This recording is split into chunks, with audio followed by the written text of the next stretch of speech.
السلام عليكم ورحمة الله وبركاته. مساء الفل والورد والياسمين، مساء الرضا من رب العالمين. حبايب قلبي بجد بجد وحشتوني، يا رب تكونوا بخير. ما ينفعش بقى نكون في اسكندرية وما ناكلش الاكلة دي. احنا جبنا سمك ايه بقى؟ تحفة، بوري من السوق طازة. عملنا الخلطة بتاعته: بصل وجزر وفص توم وقوطة وشوية زيت وشوية كمون وشوية ملح. طبعا هتضايق الخلطة شوية، يعني مش الحدق الطبيعي، زودي شوية ملح، شوية حلوين كده، خليها حادقة. خلاص، وحط اي بهارات عندك بقى، بس اساسي الكمون. ممكن فلفل،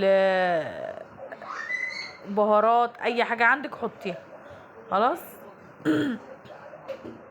بس طبعا انا كنت غاسله السمك وسبته يتصفى كويس جدا عشان خاطر ما يبقاش فيه ولا نقطة مية.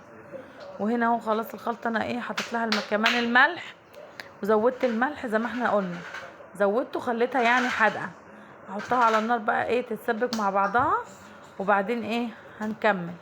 وهنحط بقى بعد ما تنزل من على النار وتهدى هنعصر ليمون كتير، يعني 5 6 ليمونات حسب الكميه اللي انت جايباها.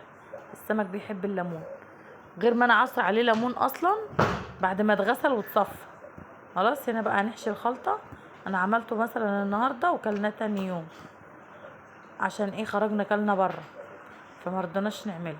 بس هنا اهو تبلته وحضرته وسبته في التلاجة. طبعا لما جينا بقى نعمله عصرت عليه ليمون كتير. دي طبعا ايه الردة بقى. خلاص. وعلى الصاجة اديله ادي بقى، اديله ادي. بصوا شايفين الجمال والحلاوة؟ رهيب. السمك كان طلع خطير خطير. طبعا السمك البغا ده انا كان نفسي فيه بقالي سنين سنين ما كلتوش، فجبت سمكتين 2 بس. هما طبعا جبت لهم على قدهم، وجبت كمان بالزيادة عشان يكفي. بس بصوا الجمال والحلاوة. بس الدخان قلبي اتقطع منها. دخن ليه بقى؟ عشان انا غلطت غلطة ونسيت وحطيت شوية زيت على الصاجة. المفروض لما تيجي تشوي ما تحطيش زيت، ما تخافيش مش هيلزق ولا اي حاجة. سيبيه كده براحته وقلبي فيه، هيطلع معاكي كده ولا اروع من كده. خلاص. طبعا احنا بقى هنحضر بقية الحاجات اهو. هنا طبعا ديت المية بتاعت الرز بس تغلي غلوة. عشان ايه؟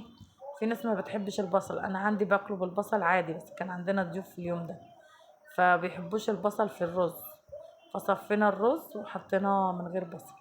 لكن انا في بيتي بعمل الرز بالبصل بتاع السمك. وده المقلي اهو.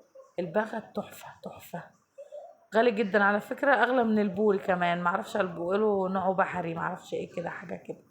صاحبتي قعدت تفتي وقالت لي ده هو غالي. ما علينا، جبته اهوت وهنقليه بقى. بس كده خلاص. وحضرنا طبق السلطه وعملنا ايه ومخلل وجرجير. وده كان شكل الاكل. بالف هنا وشفا على قلبكم. يا رب اشوفكم على خير في فيديو جديد ان شاء الله. السلام عليكم.